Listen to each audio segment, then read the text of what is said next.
Why do you, a complete stranger, insist on overstaying in our house for so long?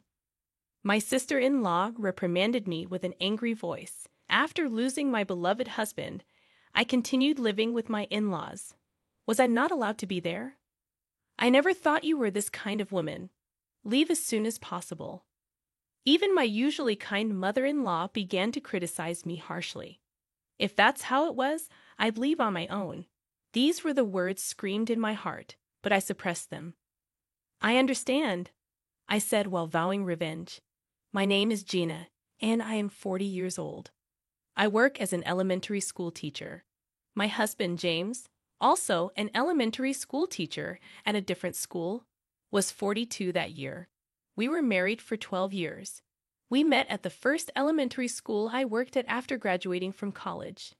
James, 2 years my senior, was a reliable senior colleague who taught me various things about school life. Through work, we were drawn to each other and eventually got married. I loved children and became a teacher to spend time with them. But sadly, we didn't have any children. My father-in-law passed away in his 50s before we got married, and James lived with his mother until I joined the family. Thanks to the real estate and other assets inherited from my father-in-law, my mother-in-law was financially secure. However, since the beginning of our marriage, we had decided to pay $2,000 monthly to my in-laws.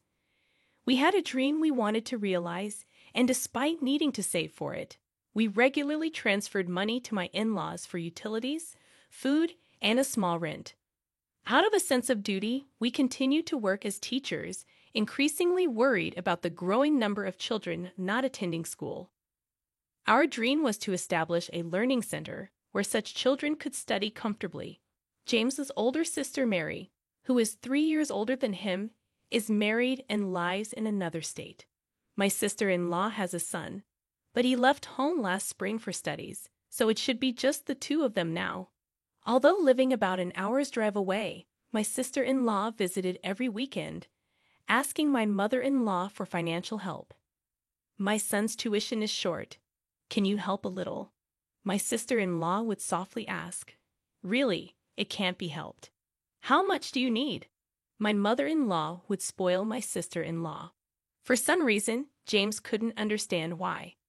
Frustrated, he finally asked his sister one day, "You received a fair amount from Dad's inheritance, right? Why are you always short of money?" he asked incredulously. My sister-in-law then retaliated, "You don't have any kids, so you wouldn't understand. Raising children is incredibly expensive. You talk about inheritance, but that money can't last forever." However, my sister-in-law's spending was clearly excessive, even in my eyes. Once she asked for money for education, another time for home repairs, and before that, for food. Every time, my mother-in-law would give my sister-in-law a considerable amount. I couldn't understand why. That day, we went to our respective schools as usual, an ordinary morning, the usual scenery, until that phone call. I received news that James had collapsed and was rushed to the hospital. Urged to hurry there, I exclaimed in shock, "What?" My husband collapsed, confused. Upon reaching the hospital, I found James unconscious and learned that he had to undergo thorough examinations. I wished it was all a bad dream, but despite aggressive treatment, James passed away that night. Faced with this unexpected event, I didn't even have time to cry. Immediately taking leave from work to arrange the funeral, I felt I couldn't mentally survive otherwise. My mother-in-law, likely more heartbroken than me, courteously received the mourners throughout the funeral. It was an opportunity to meet my sister-in-law's family again. My sister-in-law's husband, Robert, and their son, Alex, who was a college student, helped devotedly. However, my sister-in-law herself didn't seem to grieve over her own brother's death. It almost seemed like she was happy about it. After James's funeral, I returned to my mother-in-law's house. My sister-in-law's family said they had other things to do and went home without dropping by. Then my mother-in-law spoke quietly. "Gina, I never thought being bereaved of my son would be this lonely." Hearing these words, my pent-up sadness burst out, and I broke down crying. "If it's okay with you, Gina, Would you stay in this house forever? I'm lonely living by myself. My mother-in-law spoke kindly to me. Let's support each other from now on, mother, I replied, wiping away my tears. However, more troubles followed just as we decided to live together. My mother-in-law suddenly collapsed. It might have been due to the grief of losing her son. She was diagnosed with a stroke. Fortunately, she survived but was left with paralysis on her right side. My mother-in-law, relying on a cane, wished to continue living in her house. There are so many memories in this house. I want to spend my time here, she said with slightly slurred speech but determination. I'm fine, so please continue to focus on your work, Gina, my mother-in-law kindly told me. However, I was worried about leaving my half-paralyzed mother-in-law alone at home. We decided to use long-term care insurance for home care, with the help of a caregiver. Even after James passed away, I continued to contribute $2,000 monthly for my mother-in-law. However, my sister-in-law started visiting her mother more frequently. I'm just worried about Mom, my sister-in-law said, but from past experiences, I felt I shouldn't easily believe my sister-in-law's words. My mother-in-law, having lost her mobility and feeling weak, asked, Gina, Mary wants to live here with us. What do you think? Mary wants to too. What about her husband? I asked in surprise. Alex is already in college and not at home. She says it's okay for her to live here alone. Her husband might move here eventually too, my mother-in-law explained. I felt uneasy and asked frankly, if you think it's good, I won't oppose it. But what about me? What are you saying, Gina? You're like a daughter to me. It's totally fine for you to be here, my mother-in-law assured me. However, if my sister-in-law actually moved into the house, I wouldn't be able to stop her like James did. This left me with unresolved anxiety. Amid these concerns, I had to leave the house for a week-long training, leaving my mother-in-law's care to the caregiver.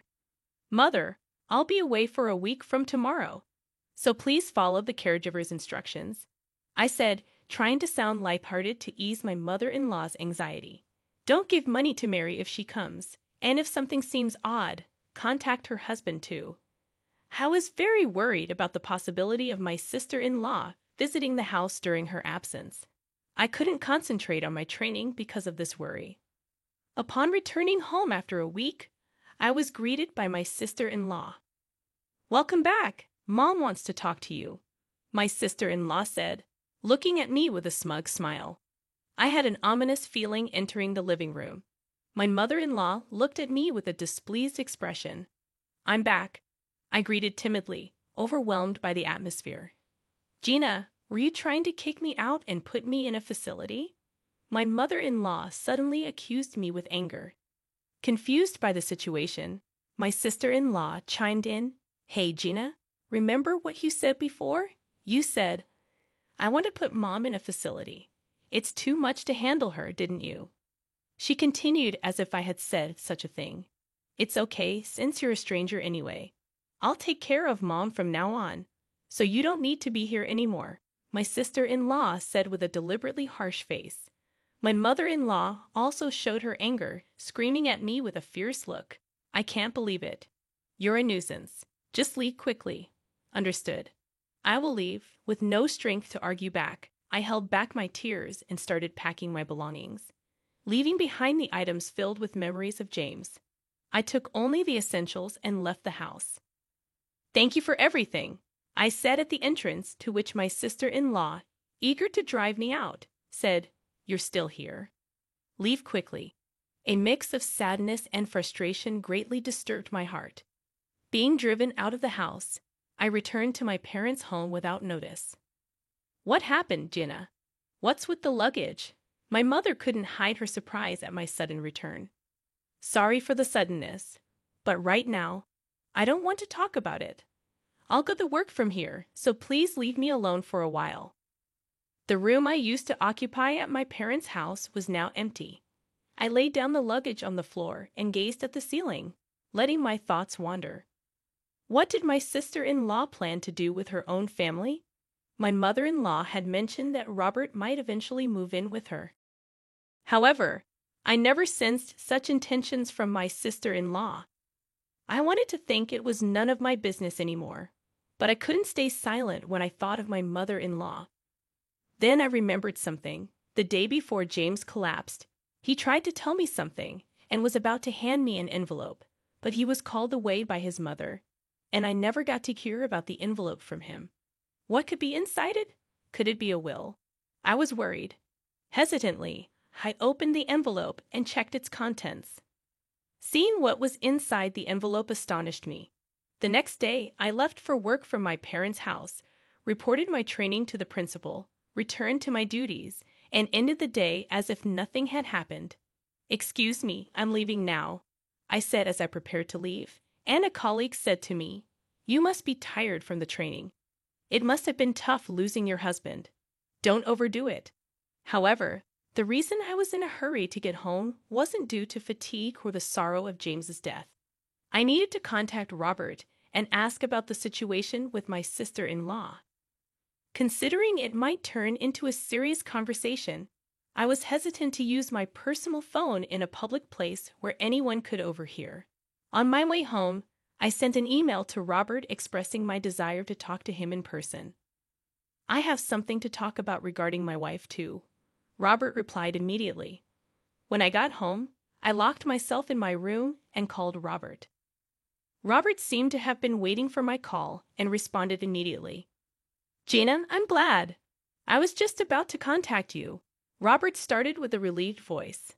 I told him about Mary staying at her mother's house and went on to explain that she was making false claims. I told him that I had been accused of trying to take over the house by sending my mother-in-law to a nursing home based on her lies, and as a result, I was driven out of the house. "Really? Where are you now?" Robert asked in surprise. I replied that I was at my parents' house and detailed everything that had happened since the funeral. "I'm really sorry about that," he apologized sincerely. "No, Robert, you don't need to apologize," I responded. My sister-in-law had a history of leaving home without notice and spending money freely, which seemed to have intensified since her son Alex went to college. "Wait, Mary was receiving money from her mother. What happened to that money?" he asked. I knew my mother-in-law had been giving my sister-in-law a significant amount of money, but I thought Robert knew about it. "I haven't heard anything about that. I've been paying for Alex's tuition, and our family has always been in a tight financial situation," Robert replied, sounding surprised. "Actually, I have a request. Could you come to my parents' house next Sunday?" I proposed. I felt a bit presumptuous making such a request, but I decided to try it. Their house was about a 30-minute drive from my parents' house and was on the way to my mother-in-law's house. I had planned to meet Robert and then head to my mother-in-law's house together. "Understood. I know roughly where it is, so I'll rely on navigation. I'll contact you again when I'm close." Robert agreed to my suggestion and ended the call. Shortly after, I received a call from my mother-in-law's house.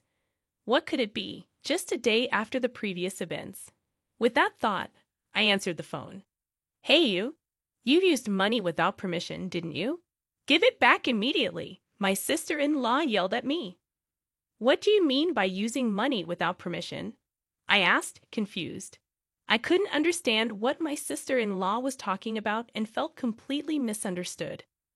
When I checked Mom's bank account, the balance was too low. "What did you use it for?" my sister-in-law pressed. But I had certainly not done such a thing. It's true that I forgot to deposit the planned $2,000, being preoccupied with my mother-in-law's illness and pain procedures. But I never withdrew money from the savings without permission. Is there some misunderstanding? I have made deposits into her account, but I've never looked inside the passbook, I firmly replied. My sister-in-law seemed unsatisfied with my answer and raised her voice. "Come over on Sunday. Let's clarify this matter." This was convenient for me, so I replied, "Understood. Let's discuss it in front of her," and ended the call. On the planned Sunday, Robert arrived at my parents' house earlier than expected. "Oh, you are?" my mother said, surprised at Robert's sudden appearance. "Yes, he's the husband of my late husband's sister."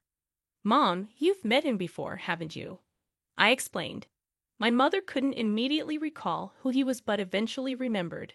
Ah, yes, I've seen him before, she said. Seeing my mother's realization and joy, I explained, actually, I wanted to consult him about my husband's family matters. After leading Robert to the living room and briefly exchanging greetings, I took out an envelope. I want you to see this. The envelope contained several photos and a report. As I spread the photos and the report in front of Robert, he exclaimed in surprise, "What is this?" The photos showed my sister-in-law with a young man enjoying herself at a nightclub and heading to a hotel. The report from a detective agency detailed evidence of my sister-in-law's expenses. James entrusted this to me before he passed away, and since he died before we could discuss it, I only recently looked at it. I explained the situation to Robert. James had suspected his sister of reckless spending and had secretly commissioned an investigation.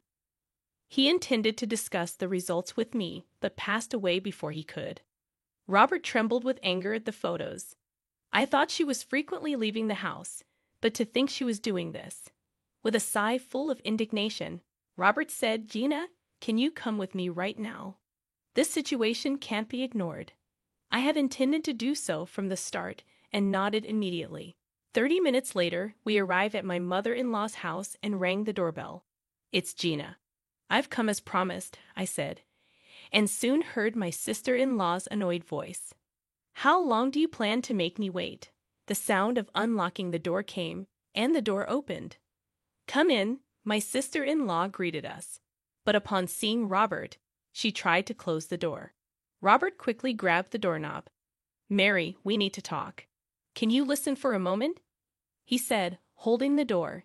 His voice was calm, but his anger was palpable. My sister-in-law struggled to close the door, but couldn't overpower the man's strength and eventually had to leave it open. "Fine.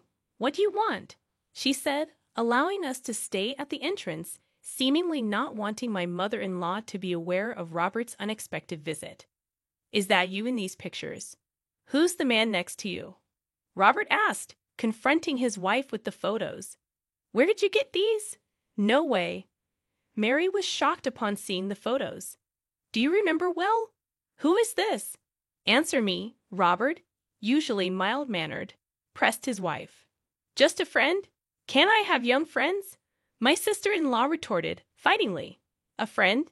Don't lie. I know everything," Robert yelled at her. "Why? Who told you?" Realizing my sister-in-law could no longer continue her lies, she looked defeated. "Your late brother James was concerned about your spending and had it investigated." Robert calmly revealed the truth. "You demanded money from your mother and squandered it all on a nightclub. I'm aware of the entire situation," Robert continued, trying to contain his anger. "It's hard enough to pay for Alex's tuition, and you exhaust our living expenses and still dare to ask for more money. What a comfortable life, huh?" he continued, his voice filled with rage. His anger did not subside. "That's enough. I don't care if you leave us. We're getting a divorce," he coldly declared to her. What my sister-in-law muttered in shock didn't matter. "Didn't you hear me? We're getting a divorce. I'll send the divorce papers later. Fill them out and send them back," Robert stated bluntly. At those words, my sister-in-law collapsed onto a seat. Later, my sister-in-law and Robert proceeded with the divorce through a lawyer and ultimately finalized it.